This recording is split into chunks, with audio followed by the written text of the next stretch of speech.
Oh, can you hear the dog panting? Hi, good evening. Welcome to the IBD Ostomy support show. I'm Louise, aka Crow's Fighting. If you heard anything on the outset, yeah, I've got 2 cats bugging me, and Natalie's puppy is panting. So welcome to this week's show. It's the start of a new month and the start of my Stoma Chef. So you can tell what Natalie was watching when she came up with that one. And Steffi and Natalie, gratefully, Stoma proved and safety proved my rather cranky idea at the time, which was risky foods and stomas. So that's what we're doing for the whole of this month. Tonight we are talking about eating healthily and whether or not you feel like you've eaten healthily since having your stoma. Asparagus, if you've had a look, if any of you have been on the IBD page, Steve posted it in the wrong group, so I kindly posted it to the right page. And his face with the asparagus tip was rather amusing. But he's eaten it, and no doubt during the show we'll find out as to whether or not it's had any adverse after effects. I love what you said about the warrior vegetable spears. The war spears. Yeah. It looks a disgusting vegetable, but it's delicious. It's always put me off, you know. I always thought there was some sort of juice in the tips as well. I think I must have seen a post somewhere with like someone had poured hollandaise sauce on it, and I actually thought that came out the ends, and I thought, oh, that looks disgusting. Yeah. And that stuck with me for years. That is, I was expecting, you know, to bite into it and all like a you know, chicken like in vol au vent. I expected it like that. Ooh, it's really tasty.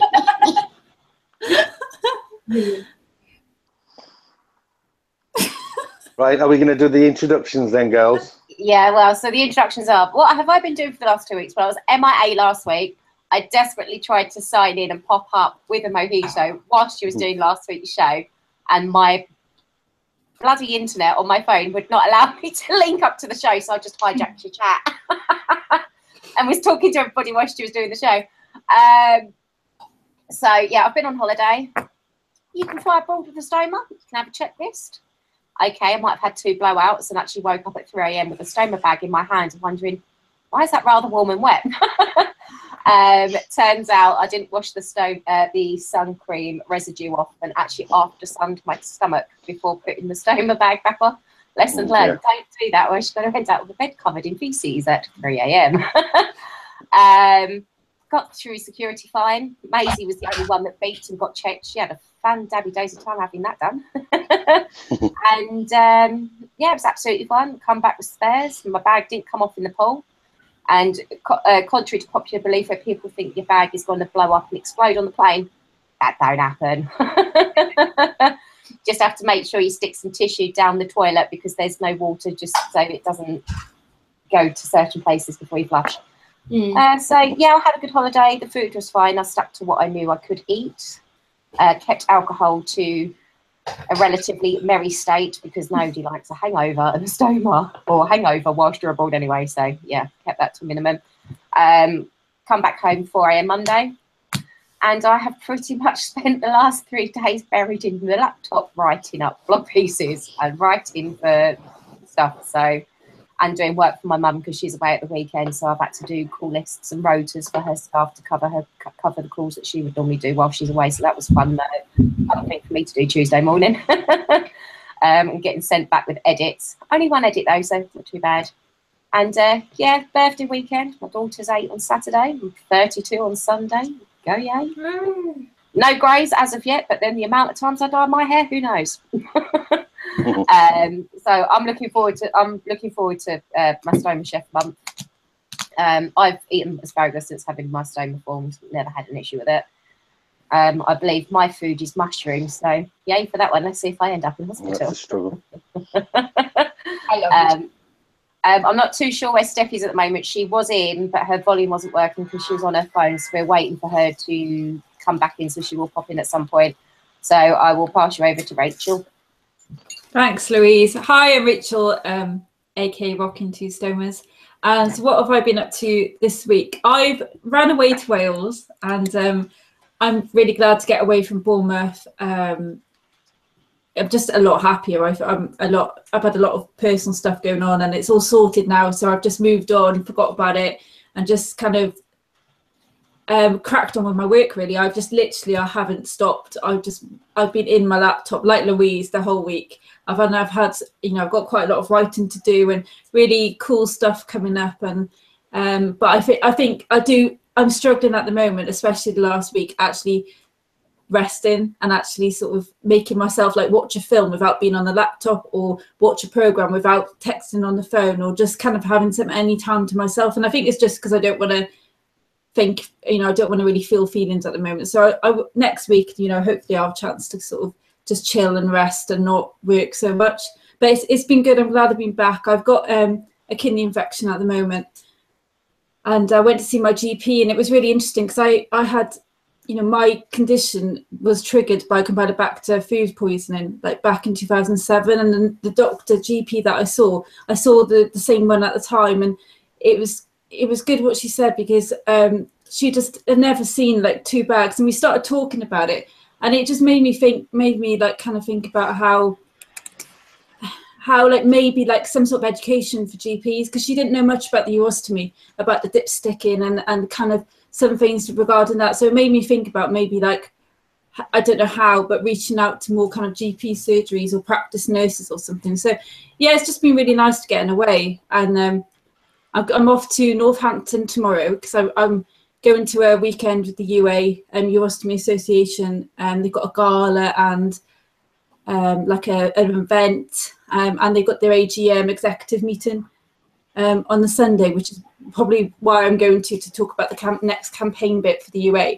So that'd be really good. Then I'm off to Birmingham next week to see a special person, and then I'll be back, and then I'm going to meet Natalie as well in Derby, and then I'm going to Leeds Friday, so I'm bombing around quite a bit. But yeah, no, I'm good. And I'll pass you over to Steffi. Is it working? Oh no. I think Steffi needs to turn, she might have played a stereo and turn the volume down on the stereo, which is a different volume. That's what I would do. I'd switch the phone off, check your volume on your player, music player on your phone, switch it up, and then sign back in. That's what happened with me last time I was on my phone. Yeah. But she can't hear me probably, so. Oh no, she can hear us. We can't hear her. Okay. Try that, Steph. Rubbish. If all else fails, just throw the phone and see if that happens. Repeat it. And this is Steph's month as well, the food month, isn't it? I know. Oh, bless her. Right, Steve, what about you?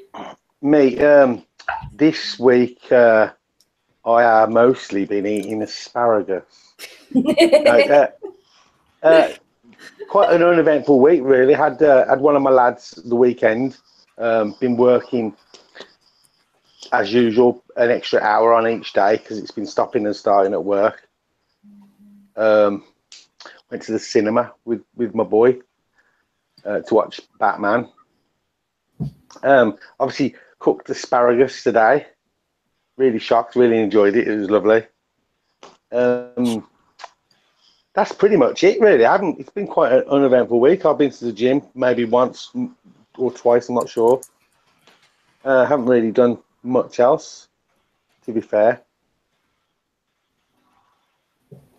And Natalie, I forgot to do my hashtag. It's hashtag Baghdadi.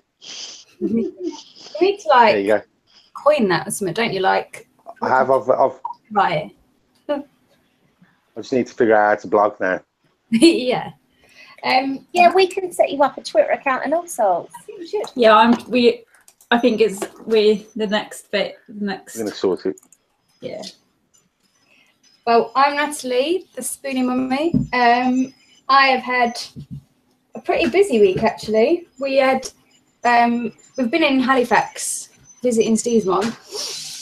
We had Layla for the weekend, so we took her up to Leeds on Saturday. Went to the animal world there. Can't remember what it's called. It was really good anyway. We had her again on Tuesday. Steve had a couple of hospital appointments, so took him over to them. And then on Wednesday, we picked up our new baby doggy, which is who you can hear. Brought him home yesterday. So he's just settling in. He's 5.5 months old. He's a staffy and he's absolutely gorgeous. Very excitable. But he's learning really quickly and he's doing really well. So if you see me dodge off, it's just because so I'm trying to sort of entertain him at the same time as doing it. The boys have got back into their old school in Essex, which I'm pretty pleased about because they'd have been quite upset, I think, if they'd have had to go to a different one.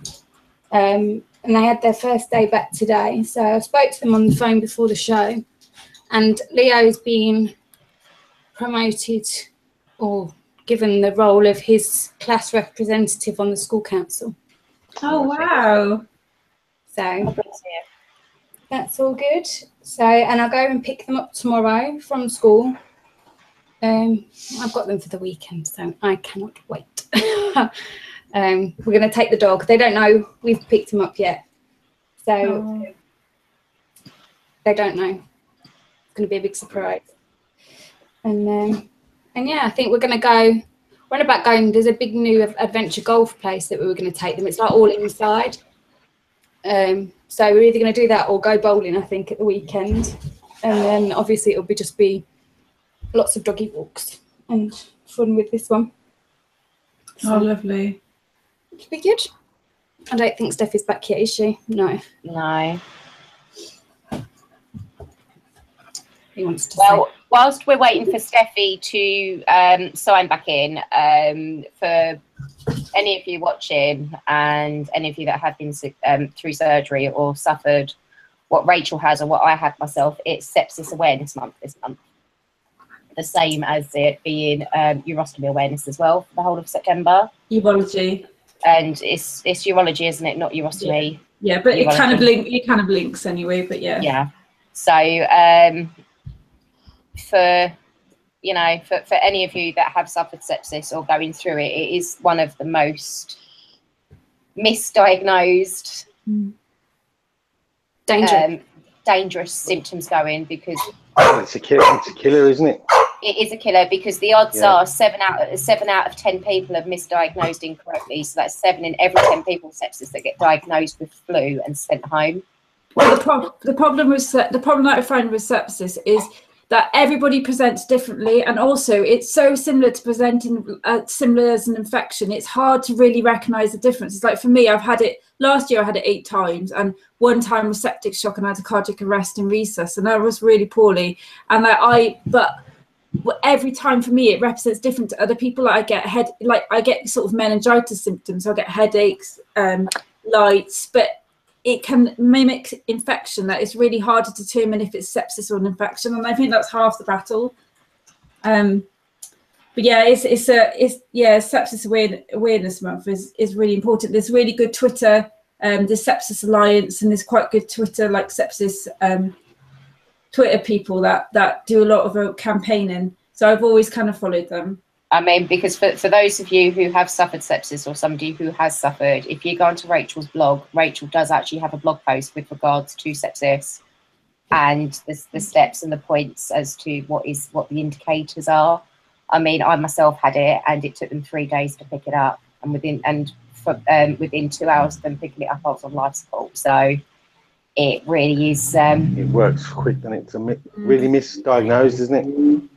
It is. I think I read somewhere that it's one of the biggest killers that people don't know about. It is one of the biggest killers going, sepsis. And people don't really realise that with sepsis, you can get different types of sepsis. So you can get urosepsis, which is like kidney or bladder, mainly kidney. That is sepsis because of a kidney infection. You get different types of sepsises, and it's still blood poisoning, but it's really the origin of the sepsises. And for me, last year, they could never really find the origin. They put it down to urosepsis, but they could never really find the origin, and it was just classified as like unknown sepsis origin. But every time it would represent. So I've been sepsis free now for about 3 or 4 months, I think, because last time I went into hospital it was an infection. So that is amazing for me, because last year it was 8 times. So I think mine's correlated with surgery, though. I'm sure it is, because I had a lot of surgery as well last year, and I think it kind of went together. I always thought whether the prolapse was was a cause of the sepsis. But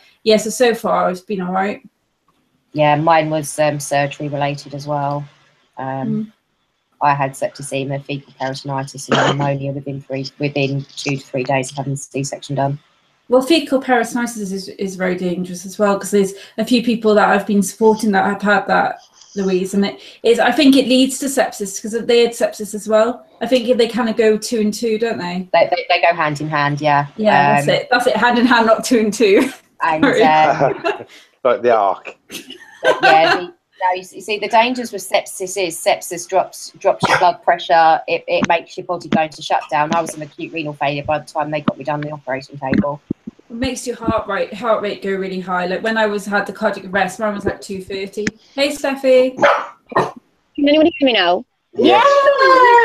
Hey. We talking about sepsis. Wait for you to come back on. Oh, no, it's fine. I had to download Messenger so I could actually get the link. Yeah, sepsis is one of the biggest ones. I mean, I know Val, who watches, she's suffered with sepsis, hasn't she? And she's still recovering now. There's been a few posts recently with people about it. So, Louise, have you read that I'm in a few sepsis groups, and there's something called like sepsis syndrome, which is after you've had sepsis, and like there's weird like kind of I think fatigue and sort of afterwards people suffering who have had sepsis badly and are suffering. Yeah, I still suffer with my heart. I still have palpitations. I still get the odd pains, but I don't know whether that's just because I'm just screwed up inside anyway. But it's it's a dangerous one. It's not a good one. And for those of you that have survived it and have got through to the other side, yay. We're the minority. Mm-hmm. Can I just do a little shout out as well? Yeah. After the show, I'm going to put the link on my blog. But this weekend is the bike ride, and I can't remember where to where. So really sorry. It's the Penzance from Salisbury. I think Salisbury to Penzance. Oh wow! Is that right? Yeah, because it's on Toilet Me and IBD, isn't it? It is, yeah. But James, Graham doing it with him, and a couple of James's mates. That one of them I think did the one last year. But they've got the sponsor link up, and I'll pop it on the blog page as well after we've done the show. But please sponsor them if you can. That's for CC UK, yeah. It is for CC UK, yeah. They've already smashed the target that they wanted to. Yeah, they haven't they? But obviously, the more they can get, I mean, what they're doing is just amazing. So. I think it's a couple of 100 miles at least, isn't it? That's near Salisbury's near me. They got a lovely cathedral in Salisbury. It's quite close to Bournemouth. Is that one of the guys that James made with just his bike helmet? Yeah. James Muscle, yeah. Yes, that one was the last one he did last year. I do remember seeing that. I think everybody remembers that photo. So, Steffi, what have you been up to this week? Because you missed the introduction. Nothing really. I've set up a newsletter. Tiffany the Great was supposed to be helping me with some bits with it, and I think, bless him, he forgot with just looking forward to his holiday. But I worked it out. I think he'd be proud because I worked it out myself. Well done. Worked out some crap to do with YouTube, like images and stuff. Impromptu video with you last night, Rachel. And that's it. Oh, well, I was in paper, my local paper last week. Yes, isn't it? And really excited because they're really happy that somebody was in it with a positive story about ostomy. Oh, good. And not bowel cancer. They said they do tend to see a lot more bowel cancer related surgeries in the paper and the news than you do like IBD. Mm-hmm. And I obviously got to put a sneaky mention for the show in, and for the support group. So if you live in the Hambleton and Richmondshire, we do have a support group once every 3 months. I don't think I've ever mentioned it on the show before. other than that, not really much. Stephen's been working really hard on a tree house, so if you're on my Instagram, go and Looks look at amazing. pages. The tree house is epic. I want to move into It is epic. It is epic. I haven't seen it yet. Oh, Let's it's have a look at that. amazing. And a little lock, and I'm like I'm making stained glass, but it's perspex, and I'm using glass pens. So yeah, Sunday it was on his weather's night, and my family are going to be going up to one of the woods because it's a forest festival. I've lived in the village now for 3 years, and apparently it's been going on for 14, and this is the first we've heard of it. You know, and we go there all the time. What is it? It's A like our forest favourite festival? It's Like got, fairies? Well, it's got people dressed up in stilts. Oh, wow. Dressed That up sounds amazing. flies, and there's archery Wow. and stuff like that. There's one near me at the end of the month that I think I'm going to take the boys to. And they do like all traditional crafts and stuff that you can do with wood and tree climbing and all That stuff. sounds amazing. There's archery hours and crafts and stuff. Yeah. I can't remember. My mum's left it. So I've been buying sweets for school for Maisie's little school friends, and I've kept the spares. thank you. It was a toss-up between the drumstick lollies or the normal ones. I might have kept back a few of the drumsticks and a few packs of Parma violets as well. We Oh, got no. They're horrible, they are. from There is nothing wrong with a pack of Parma violets. They're like, it's like eating, are heathens. it's like eating hair lacquer or lavender. It's Ugh. all right. We get to eat them all. It's fine. in the The little more people that tubes. don't like the more that we get. We've got a big tub and it's got Parma violets, love hearts, drumstick lollies, and all sorts in. Although we finished off the Parma violets last night. Well, Rachel doesn't have any sweets in her house because they don't last that long. They're gone, so I don't have it in my house. Or chocolate, or any nice stuff. You like strange things like green beans on bread, don't you? Weirdo. That's not a weirdo. That's a Welsh thing. Oh, that's strange. That is really strange. Do you know what? He's taking the mick out of me earlier with my asparagus wrapped in ham, but it's like green beans in a sandwich.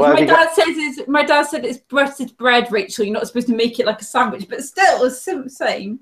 And I saw the ham. I thought perhaps you'd run out of bread. No, because you do ham, like Parma ham and that. You can wrap round asparagus, can't you? Yeah, it was normal. It was normal ham. It was a starter. Yeah, it's not normal. You can use asparagus to dip into boiled eggs as well. That's quite nice. Yeah. So Oh, wrapped in don't know. bacon. I'm not sure about that. We'll try that It's a green next week. vegetable. Wow. I'm starting to think that the women are a bit more adventurous with the food risks than the men are. I had Jersey mid potatoes, chicken steaks, green beans. No, didn't have green beans. I had asparagus, carrots, and gravy. And if that isn't an adventure, then God knows what is. So, Steve, you can eat skins on the jacket potato, on any jacket potato or new potato, and it doesn't cause you. Oh. No, my issues with food, I kind of figured it out really, unless I try a new food, is bean sprouts. I really struggle. I remember when you put that post up and I just went, why did you eat bean sprouts? I ate loads of them as well. I couldn't stop myself. I saw a post, somebody else said, one of the girls was on about it, and she's like, have you eaten some Chinese? I was like, was there bean sprouts in it? She was like, yeah, loads. I was like, well, that's what's caused your blockage. I tell you, and nuts, but it depends on the level of the amount of nuts. I remember driving back from Asda. Obviously, if Asda's watching, I want to shout out for that. I had about 4 handfuls of peanuts because I had about 6 bags of shopping and I was starving, and had about 4 or 5 handfuls of nuts, and then nothing, no movement then for like a day, nearly a day and a half, and I was in agony and I couldn't figure it out. Well, I did that with them. I don't eat nuts apart from in a Snickers bar. And when I was in hospital in like February, March, I really fancied one, and the lady opposite left me just not quite the teeny tiny snack ones, but you know, the mid-sized ones. She left me a Snickers bar when she got sent home, and on the day I was leaving hospital, I decided to eat it, and I thought I'd chewed really well, and obviously they're quite crushed up in a Snickers, aren't they? But I got home and I could have cried because I thought I was going to have to go straight back to hospital with my stoma swelled up, and I just didn't have anything all night. It was just awful, and I was crying to Steve. I was like, "What have I done?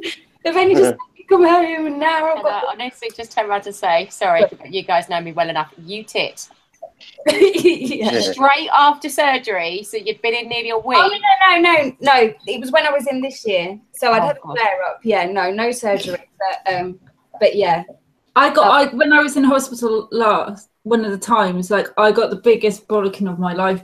I think it was one of the many times of my refrashing surgery. And the day before, I ate sweet corn and mango, and my surgeon went mental. He like properly shouted at me. He was like, "The worst things you could eat is sweet corn and mango," and he said it was everywhere.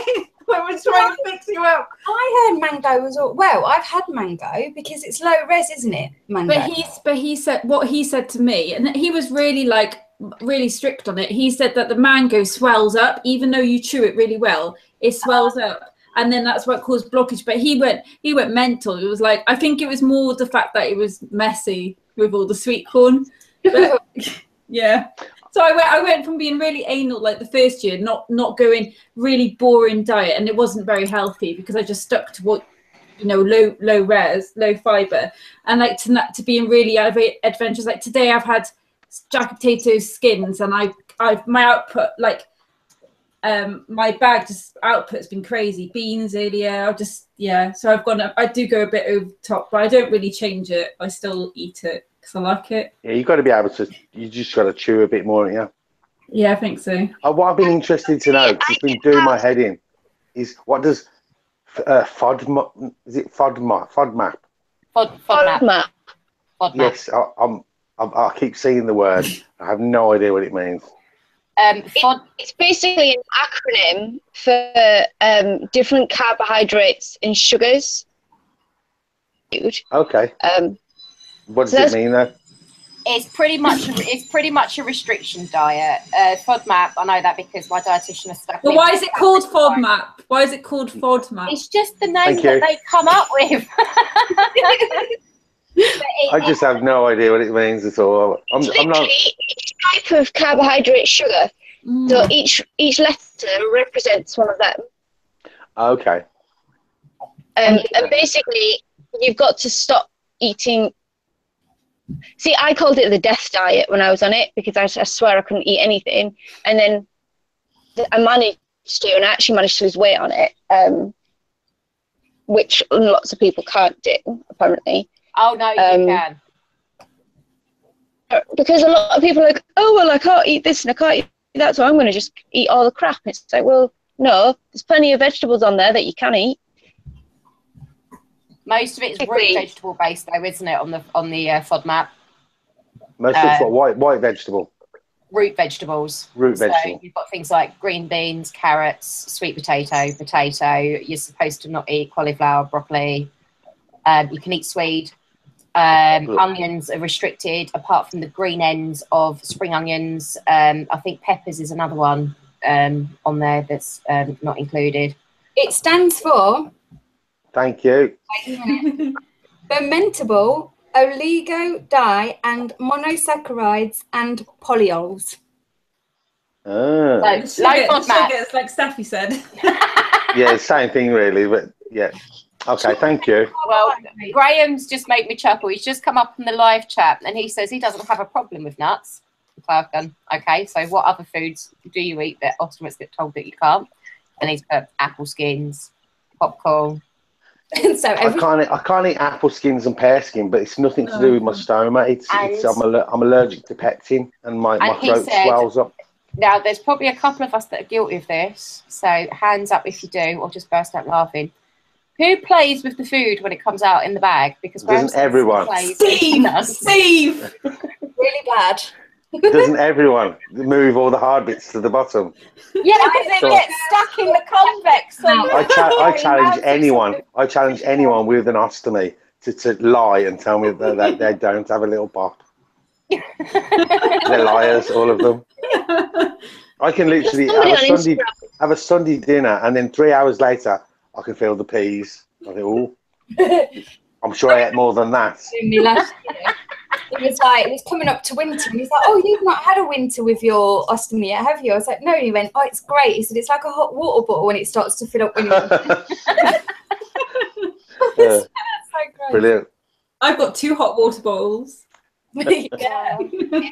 It's greedy. I'll tell you what, if it's that cold down in Cardiff, when we're down there in October, we'll all be huddling around Rachel walking through the town. Girls, it always rains in Wales. Not, well, majority rains. As soon as we went over the bridge, I thought, oh, it's always miserable in Wales. No. So with I did a couple of polls in the groups. Well, I say the groups, our group for blogs and stuff. And I think Louise may have, like, in her head, because she's super math clever, worked out the percentages. did I help? Happy, Louise? Basically, I was just going to reel off numbers, not percentages. Just I got my calculator because my brain's not in gear. I've been typing for 3 days. My brain today's just gone, nah, is what my brain has done. I'm surprised I'm actually still awake because my face felt fine, I don't know.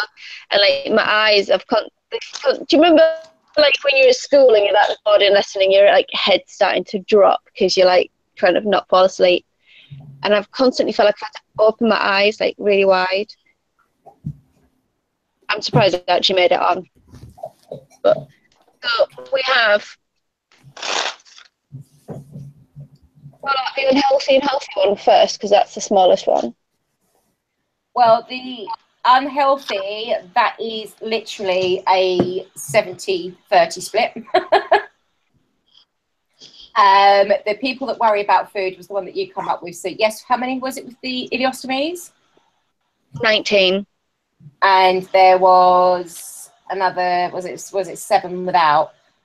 So the percentages on that one. And I'm an accountant. Oh God, my brain has gone. It's something like, oh God, let me think.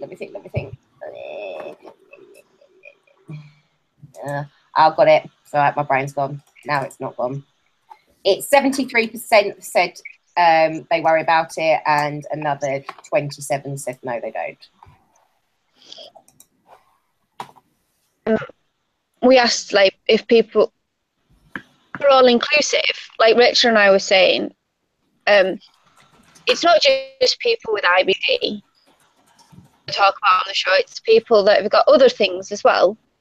So if it's, I don't know, your stoma is there, like, you can join in on this group and join in on the polls. We want you all to have your voice heard, because we can't. We can only do the polls on the amount of people that.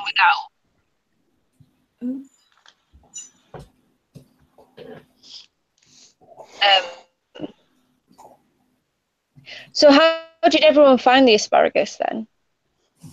I love asparagus anyway. So I posted a recipe that I'd first done about a month or so ago. But I did try it. My boys can be a bit fussy. I don't know why, because I'm not at all. And they're, from being babies, they've had all sorts of different things. So I did it with a pasta dish, which they both love pasta anyway. But they both wolfed it down, really, really enjoyed it. So it must have been good, because that doesn't always happen, especially with both of them. But I've made it again since, and I really, really like it. So it was good. I really enjoyed it. It's the first time I've ever had it tonight. And like I said, I was put off of it for years just because of the way that it looked. And I honestly thought that it had juices in the end of it. And that's just put me off for years. And I tell you, I was really surprised, you know. I thought, oh, it's going to be disgusting. It looks horrible. But it was really nice. I kind of overcooked it a little bit. But that's just knowledge is power. And now My I dad know. always said it's like a meaty vegetable because it took him a long time. It's got a lovely flavour to it. It's got to be cooked the right way, though.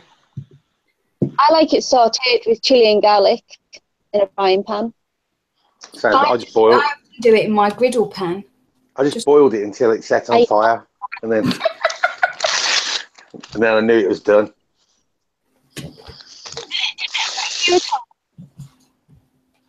Sorry, you're gonna have to say that again, Steffi. Did you it hear that? affect you? Oh, me? Oh, yeah, well, that was funny because was it yesterday or the day before I cooked it with, well, I didn't actually, I'm at home, so I've had foods cooked for me. Thank you, Mum. But I had a salmon and asparagus with mashed potato, which was lovely. But my pea stunk so badly. But I don't know how much of that was the fish and how much was the asparagus. So I've had the asparagus again today, and I haven't yet emptied my urostomy, so I don't know. But ileostomy-wise, I haven't had any problems. I've had a lot of bad output today, but I don't know what that's down to. I think I haven't been chewing very well. I've just been wolfing the food down because I've been trying to get so much work done. But can I just say something quickly that about the polls? I ran, as Steffi was saying, about the you know, not just IBD, but other people with different types of stomas or different reasons for having a stoma. And I did so as to represent a flag for double baggers. I put on the group. I put as a double bagger, do you have any concerns regarding what you eat? And 33 people took part, and 12 people said yes with an ileostomy. 7 people said yes with kidney failure. 5 people said no with urostomy, and 5 people no with both stomas, and 4 people with a colostomy. Regarding kidney failure, because with a urostomy there's more chance of backflow to kidneys, over time there is a higher chance that there's some kidney disease. So you do find across the groups that there are more people with kidney issues with a urostomy than regards to like an ileostomy or colostomy. So I thought that was quite interesting. Yeah, because most of, especially within IBD, if there are any kidney issues or liver issues, it's normally down to the medication, not the actual stoma. So yeah, that's true. I just thought it was urostomy. Like there was no reason why you should change your diet with a urostomy, you know, unless you've got other medical issues going on. But it can change colour and it can change the smell. But you don't need to be on a low fibre diet, even though they take a bit of your bowel away to make the conduit. You still, you know, it's so small, I think. And when they attach you back up, that usually you don't need to stick to a diet. But some, you know, if you've got other health issues, then that will be different. But yeah, I just wanted to say that with the poll because I quite enjoyed doing the polls. They're really interesting, aren't they? When you see them. They are. I don't know how to do Twitter one, so I need to kind of learn how to do Twitter one. So that'd be nice to do. I'll show you. I haven't done one for a while, but I remember setting it up. But it can be quite restrictive on what you ask. You sort of can only have like a 2 or 3 sort of points on there because it's still counted within the word count. Okay. So. With my stoma chef, why did Steffi and Natalie decide to safe-proof it? Because Louise wanted to just try something risky. Like everyone has foods that they see as a bit risky. Mine is onions. But onions, it doesn't matter how small they are or anything. I get a blockage every time. I have to really, really, really chew. And everyone that cooks for me puts onions in, every single one of them. And I'm sat there like, yes, so much pain later. But, you know, I don't think people should make something different just for me. It's like I'm predominantly vegetarian, yet my mum still cooks me beef. She'll comment about how she's that she knows that I don't eat meat very much. And but I'll eat it anyway because my mum's food's fine. But it's isn't it, Louise? Oh, let's all try something risky and risk a blockage. Isn't it? Yeah, first time I ever did that was with grapes, and I ended up in hospital having the blockage removed. Oh. Ever since, I don't take those risks no more. Second time around, I'm like, stuff that shit. If I can't eat it, I ain't touching it. But I think my main issues with me are meat more than anything else. I'm not good with meat, especially red meat. Pork, can't eat pork. Things that are cured, like, you know, like bacon, because bacon's cured, or cooked ham, I can eat that, don't have an issue. Anything like sausages, pork chops, pork steaks, pork joint, beef joint, lamb joint, I eat it. I'm laid up in bed for 2 days. I mean, you guys remember what happened when I had a shepherd's pie. I had the smallest amount of lamb mince in it, and I was the sickest pig. I think I said, "Oh, I'm just been sick." Making me hungry, all this talk of food. I know. That's what I'm saying. Like, asparagus myself, I've had it since I've had the surgery done. Second time round, it doesn't bother me at all. It's just the concept of chewing well. It's like pine nuts. You know, you can get pesto with pine nuts in it. I have that. I'm absolutely fine, but I don't know whether that's because the pine nuts have been softened by sitting in the pesto jar for however long it's been in someone's warehouse. But I can't eat. I used to eat spinach and pesto pasta. I used to have a gluten-free one, but I can't eat that no more. I can eat the pre-made pesto with the pine nuts in it, but I can't eat one that I've made because it makes me sick. Do you find that there's some types of foods that you kind of eat probably about that much of it, and then your bag fills up like the whole bag of the food, and you're like, oh my God, what's happened? It's like tripled in size.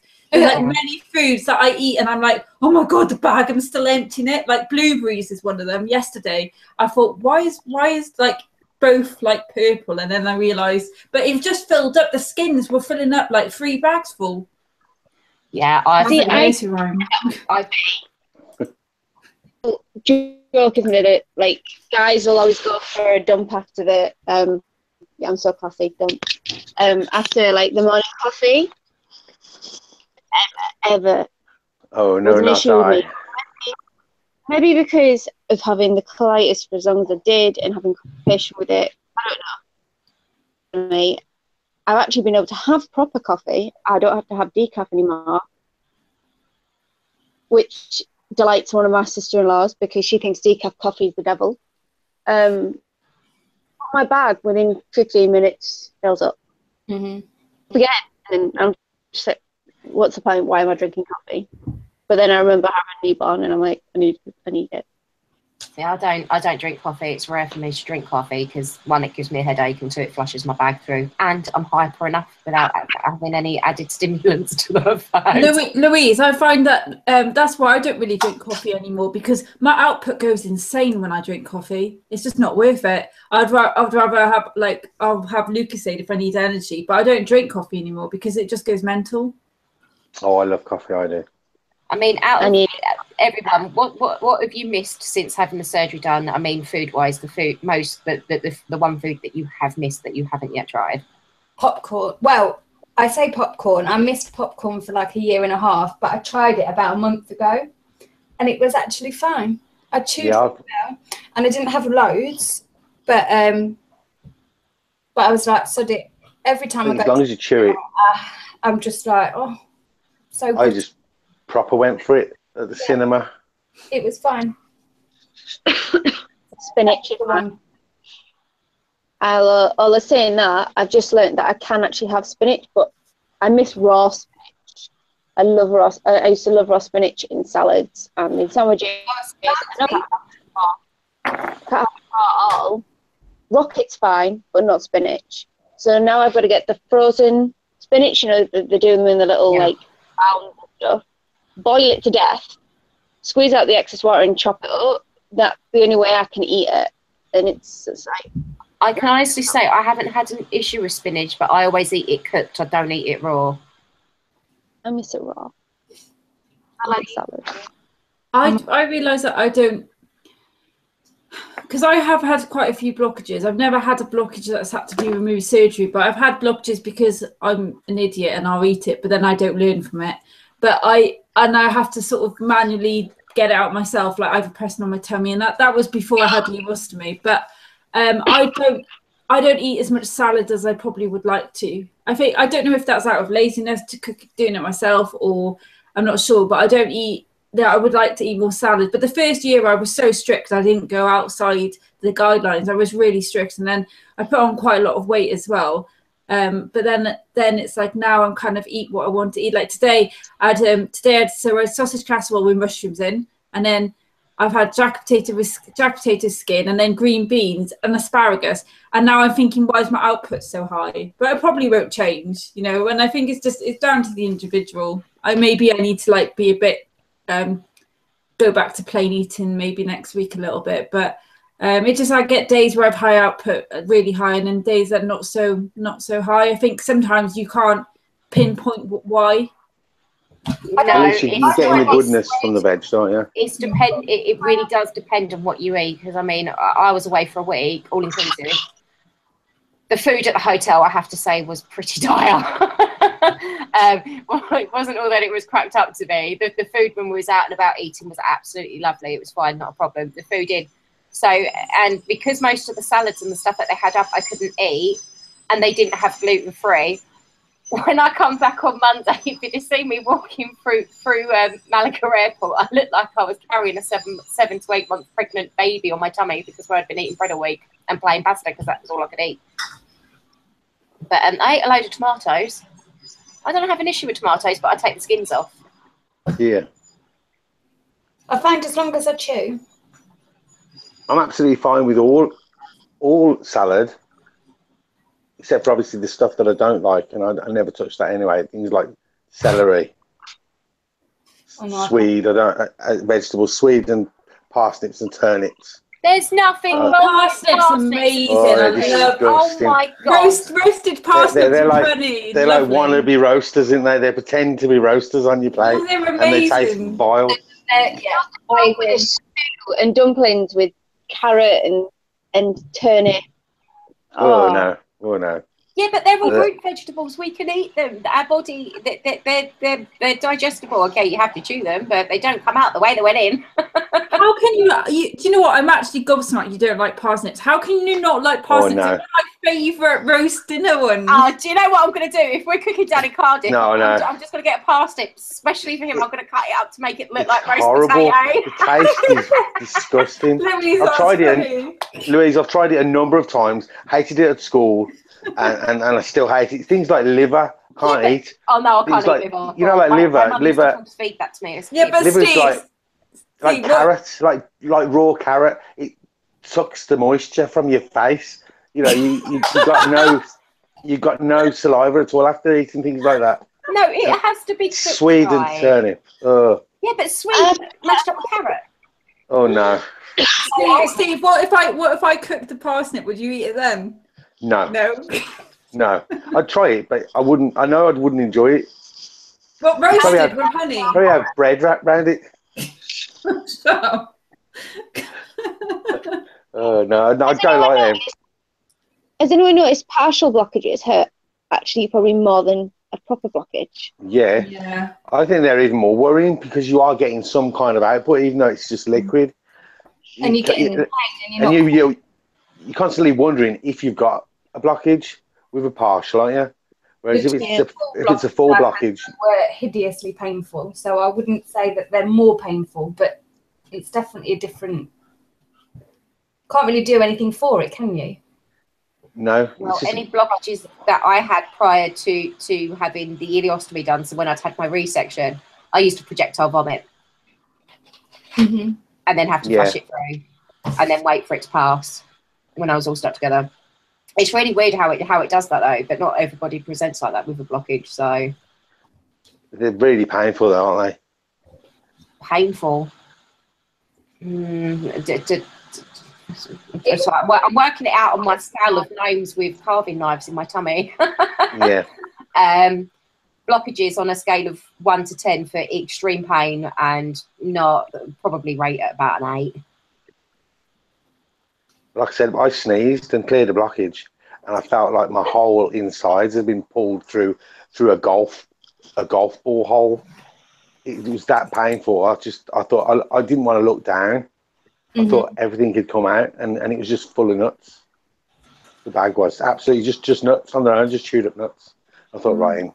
Well, when mine cleared, I remember going to the toilet, emptying it, and literally it was just still pouring out of my bag. I just left it open over the toilet once it cleared through, because it was just running out. It was awful.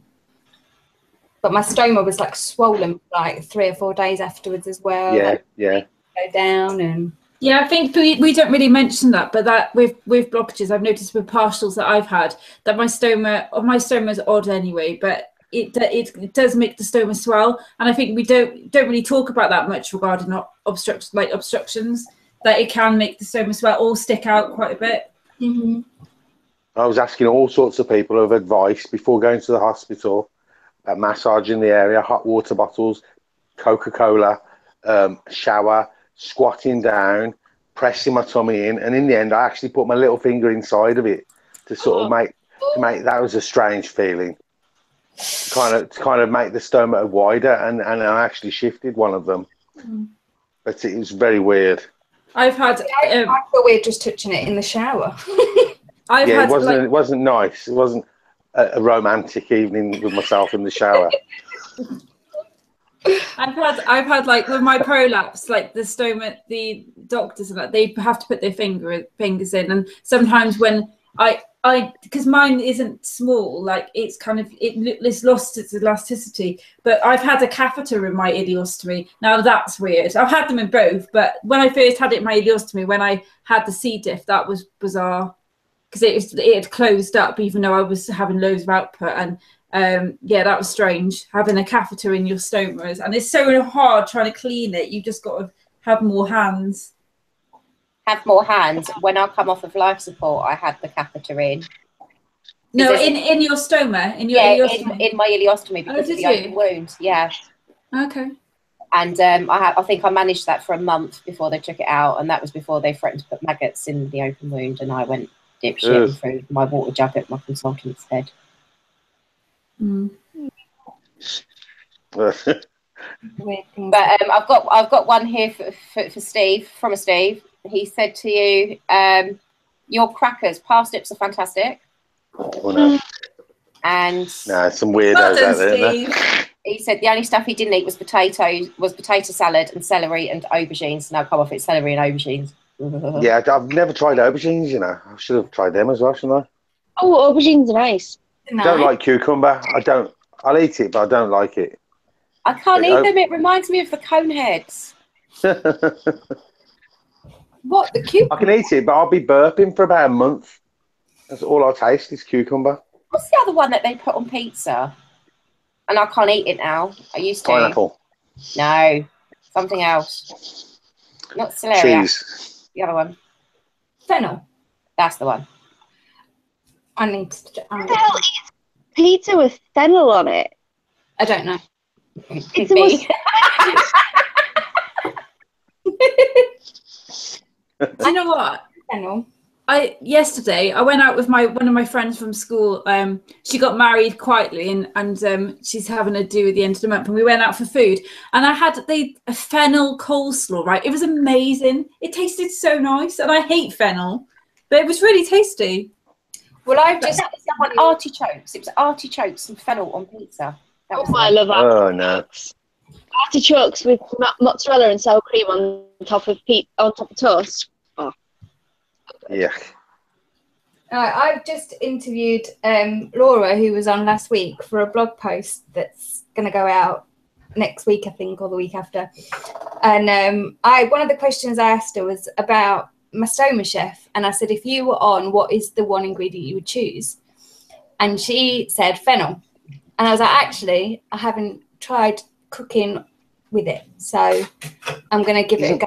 Find a recipe. Is fennel a spice? No, it's like a root vegetable. It's like celery.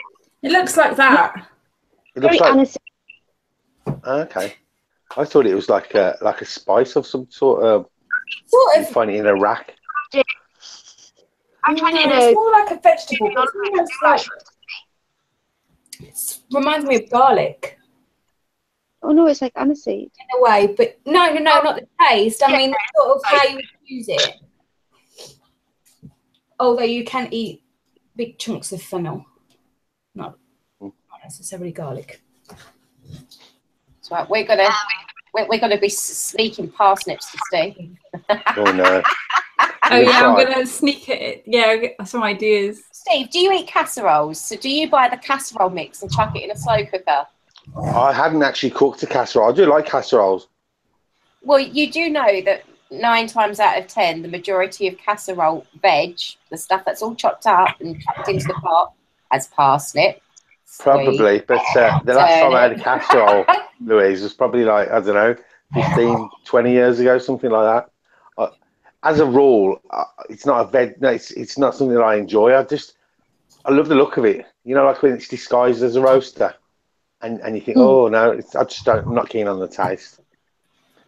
I feel really bad now. I feel, I agree. like I've let you all down. I don't like parsnip either. Oh, Natalie. Turnips, Matt, come on, parsnips, this one's for the Swede. team. Turnip, parsnips, and Swede. They're absolutely disgusting. Oh, Swede is amazing. Swede and No, parsnips it's are really my not. favourite. I like Swede, but no. I like Swede. I just don't like cutting it because the amount of times I've nearly chopped my bloody same. fingers off trying to get a knife through the sod. It's like pumpkin. Do you like pumpkin? No. No, gross. Oh, Yeah. so but parsnips are all right though. Yeah, parsnips are sometimes better than pumpkin. Pumpkin's gross. It's like eating a sweet potato. I don't like sweet potato either. I don't like sweet potato. No way. I tried it. It's just too sweet. I like my potatoes to be starchy and not sweet. In mash, sweet potato mash. But I Yeah, can't. but you have to get that right or it's too watery. No, I ended up doing it in mash, right, and I ended up putting that much chili in it that I couldn't taste the sweet potato because I didn't like the taste. So I ate it. I tend to add chili to lots of things if it becomes. I mean, if the asparagus would have been nasty tasting, it would have had chili on it. Saute it with chili and garlic, and it's amazing. Trust me, that's how I do mine usually. Nice. Next week, we hopefully, because it is a night she works, we'll have Jenna Farmer from A Balanced Belly. Who? Sorry. Jenna. Wow. Okay. We'll be talking about nutrition and just generally nutrition because she's a nutritionist. We'll also be covering low residue, low FODMAP, and any other elimination diets people are on. So that should be quite interesting because there might be a few people on different ones that I've not heard of before. And we're going to be talking about how people find them restricting or not. Find what restricting? Sorry, I was trying to bash the door closed to stop the train noise. Elimination diets, basically. Oh, And next, elimination diets. I can't say this word on air, but I hate them. yeah, I'm not a fan either. And for my summer chef, our week 2 ingredient is from Natalie, and it's quinoa. I don't even know what that is, you know. I have no idea. I'm such an idiot. You can just knock it up as a risotto. Just boil it and knock it up with a bit of cream and a bit of white wine sauce. What is it? What is it? What does it look like? What does it taste like? Little tiny grain. Say again. It's a grain. Quinoa, it's a grain, and it tastes of nothing. It's the most perfect rounded carbohydrate and protein you have, and you've got to cook it with other flavours. Otherwise, it's like couscous. It tastes of nothing. Right, I will be in charge of cooking that next week, and I will be asking the girls for recipes because I don't really use it. I like grains, but I don't really. I call it granola because I can't say it. So quinoa because it should be granola. Yeah, because I said about it to Steve, and he was like, I don't know what that is. And when I showed him the name of it, he was like, oh, that's such and such. I was like, no, you have to say it. Yeah, I think it's. What is it? Quinoa. It's like Quinoa. Quinoa. Oh, I'm really lucky. Everything people have picked, because I didn't pick an ingredient because I eat pretty much everything. But every single one that people have picked, I eat on a daily basis. I should have said chocolate gatto, shouldn't I? Why didn't I think of that? You picked the asparagus, Steve, didn't you? Yeah, I know. I was impressed. I liked it. And there's no problem. There was no problem chewing it. I'd cooked it to within an inch of its life. I don't think it's stringy or anything though, because I struggle with like green beans and stuff. But asparagus is fine. It was one of the first things I ate after my stoma, and all I did was I sliced them up really thinly, like lengthways, and then I just sauteed them. And it was really nice. It digests so easy as well. It's good. But I think we're over. And we've been keeping an eye on the time. We always run over. Yeah, we're allowed to swear then, yeah. Oh yeah, it's after 9 o'clock.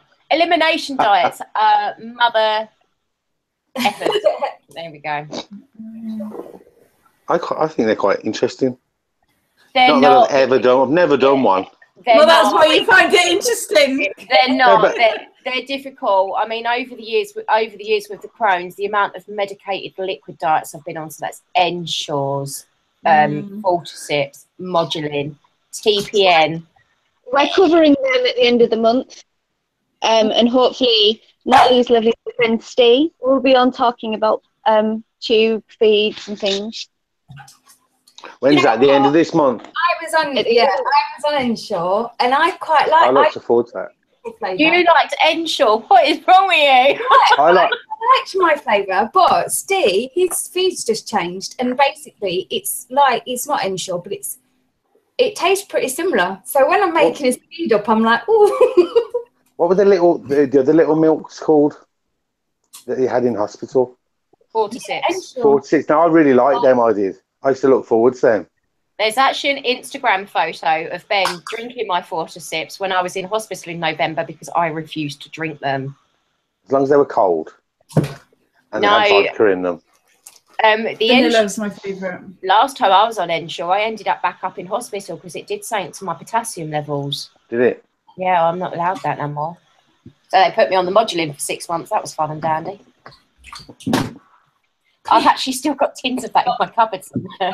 Do you know what? I'm looking for when we talk about feeds, I'm looking forward to talking like with Steve. I'm looking forward to talking about TPN as well, you know, and covering that side, like all like these, like Steffi said, the different types of feeds. It'd be good. Yeah. Because don't get, because I think it doesn't really get mentioned on intestinal failure. Because Steffi, hasn't one of your close friends got intestinal failure? The one that was in your support group, or have I got that wrong? No, Amanda. Louise. But my friend Louise doesn't have intestinal failure, no. Oh, I thought she had. Oh, sorry, my bad. No, it's fine. But yeah, because we also the week after next, we possibly will have Tyler Sky if she's actually remembered to look at her calendar, because I did ask her, and talking about the plant-based diets, because she has a colostomy. It'd be nice to wave some flags for the colostomies. And we'll all be staying on later to do a video link up with Eric, also known as Vegan Ostomy. He's in there, so he can't join the show. So if you have any questions, start sending them in now about whether it's eating vegetables with an ostomy, being a vegetarian or vegan with an ostomy, because that if we don't have the questions, we can't ask them. And we'd like to hear from those that have experienced the TPN, have been through the medicated liquid diets. What was the other one? Oh, restriction diets. Yeah, for those of you that have been on a good old restriction diet, let us know. And the fun and games of reintroducing food after that. Anyway, I think we'd better wrap up for this evening because we've had one again. It's always when I'm back, isn't it? Okay, right. I'm going to say night for this evening. Bye. Bye. Bye bye. Bye. See ya. And this time next week I'll be 32. Oh, Yay. no. Everybody said I'm the mummy. Anyway, bye. Bye.